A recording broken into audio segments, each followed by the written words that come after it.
लेकिन यहाँ पर मुस्लिम समुदायों की ओर से एकमुश्त वोट दूसरी पार्टी को कहने के बावजूद अगर बीजेपी यहाँ पर इस तरह का जीत हासिल करती है, और देखिए आप अजित पवार की पार्टी 33 सीटों के साथ, आपको बताते चले कि अजित पवार की पार्टी में कुछ बड़े लोगों से मेरी बातचीत हो रही थी, उन्होंने कहा था कि 25 से लेकर 30 सीटें हमारा ये टारगेट है, अगर यहाँ तक हम पहुंच जाते हैं तो वो हमारी सबसे बड़ी कामयाबी होगी। और अब तक के आंकड़े बता रहे हैं 35 सीटों पर अजित पवार की पार्टी का देखिए जाके आंकड़ा 1952 से आज तक जितने भी चुनाव हुए हैं उसमें वही पार्टी चुनाव जीतती है जिसको हिंदू बहुमत में वोट देते हैं।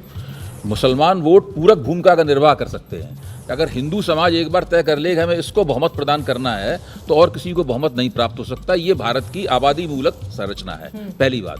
दूसरी बात यह है कि भाजपा व्यवहारिक रूप से 150 सीटें जीतने की स्थिति में है, क्योंकि शिवसेना, शिंदे और 150 पे तो चुनाव ही लड़ी है वो। मैं वही बात कह रहा हूँ, उसी पर ध्यान दे रहा हूँ।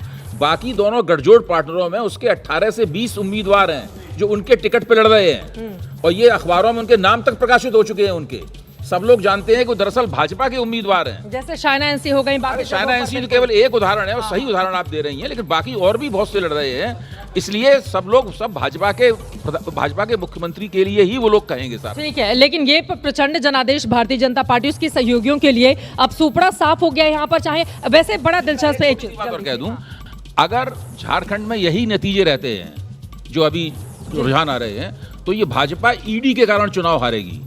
अगर उसने ईडी का एक्शन हेमंत सोरेन के खिलाफ चुनाव से पहले न लिया होता तो हेमंत सोरेन की सरकार के खिलाफ एंटी इनकम्बेंसी थी।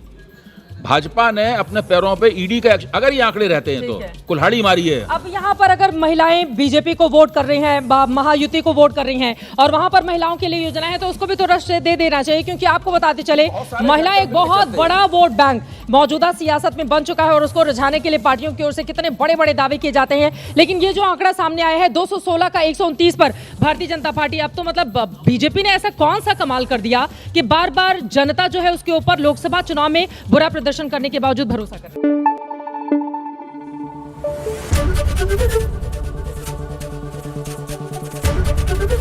एबीपी न्यूज आपको रखे आगे।